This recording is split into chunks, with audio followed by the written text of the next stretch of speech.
ngulik TKA bareng USR nih. Oke, kita lanjutkan lagi. Soal TKA 2026 nomor 3. Nah, soal yang nomor 3 ini bacaannya masih sama persis dengan soal yang nomor 2. Nanti akan aku tampilkan lagi di bagian bawah sini ya. Soalnya juga merupakan pilihan ganda kompleks, masih sama seperti tadi, berupa cashback-cashback yang bisa Rina gunakan. Nah, untuk pertanyaannya adalah, apabila Rina itu memiliki voucher A, B, dan D yang bisa digunakan untuk berbelanja online, tentukan benar salah pernyataan berikut ini berkaitan dengan nominal transaksi Rina dan voucher yang seharusnya ia gunakan untuk mendapatkan cashback terbesar. Nah, di sini aku punya cara cepatnya. Cara cepatnya adalah, misalkan nih, kita punya uang 100.000, misalkan 100.000. Nah, 10% dari 100.000 itu adalah gini, jadi tinggal kita kurangin satu aja nolnya ya. Jadi ketika 10% dari 100.000 hasilnya adalah 10.000. Nah, sehingga ketika kita punya konsep demikian, kalau misalkan 20% ya berarti 20.000, 30% ya berarti 30.000, kalau 5% ya berarti 5.000 gitu, setengahnya kan seperti itu ya.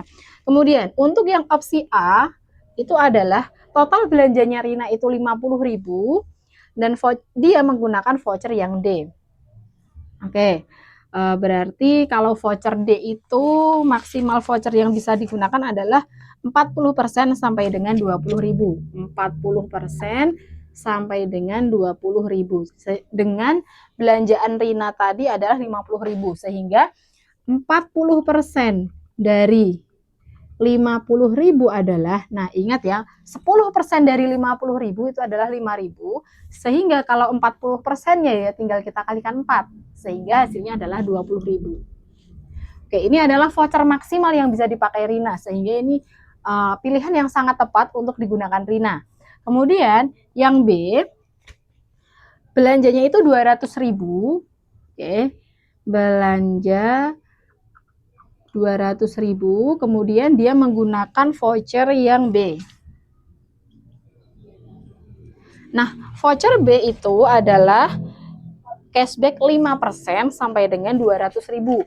Memang sampai dengannya 200.000, tetapi ini cashbacknya hanya 5%. Sehingga 5% dari 200.000 adalah, coba berapa?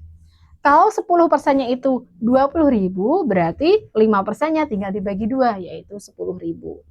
Nah, jadi kalau Rina menggunakan voucher yang B, dia akan hanya mendapatkan cashback 10.000. Tentunya sangat sedikit dibanding dengan total belanja yang digunakan sama Rina. Sehingga ini opsi yang kurang tepat. Oke, aku akan ngasih opsi yang tepat ketika dia itu belanjanya 200.000, berarti seharusnya dia menggunakan voucher yang D. Voucher yang D, karena voucher D itu dia vouchernya adalah maaf, voucher yang voucher yang A, voucher yang A.